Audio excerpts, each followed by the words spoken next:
अस्सलाम वालेकुम to all of you. I hope आप सब ठीक होंगे। यार अभी मैं एक्सपो सेंटर से आ रहा हूँ, अभी एक्सपो सेंटर के अंदर ही के बुक्स का एक्सपो के आ रहा हूँ।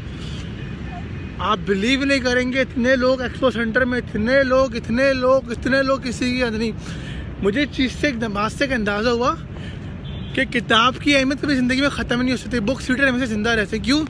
क्योंकि देखें, किताब के अपना एक एसेंस होता है। आप वहाँ किताब नेट से उठा भी लेते हैं, लेकिन जो फीलिंग होती है वो क्यों नहीं आती? Books, J.R. टॉलकियन, बहुत से जो राइटर्स हैं उनके अंदर एक चार्म था। राइटर में चार्म ये होता है कि राइटर जब लिखता है ना तो उसका अक्स नज़र आता है उसकी राइटिंग के अंदर। ये बात क्या देखिएगा, जो भी बंदा जिस चीज़ में स्पेशल होगा उसका अक्स नज़र आएगा चीज़ के अंदर। मैं लिख के दे रहा हूँ, चाहे वो पेंटर हो, कुकर हो, कोई भी हो। एक और बात, राइटिंग या कोई भी स्किल हो, उसको सीखने के लिए आपको चीज़ चाहिए, वो है परसिस्टेंस एंड पेशेंस। वो क्यों? हर बंदे का माइंड एक जैसा नहीं होता, हर बंदे की थिंकिंग अलग होती है।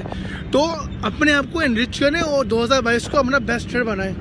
इंशाल्लाह बहुत आगे जाएंगे। मेरा ये मैसेज था आप लोगों के लिए, बी द बेस्ट। आप लोग कर सकते हैं, you can grow more and more.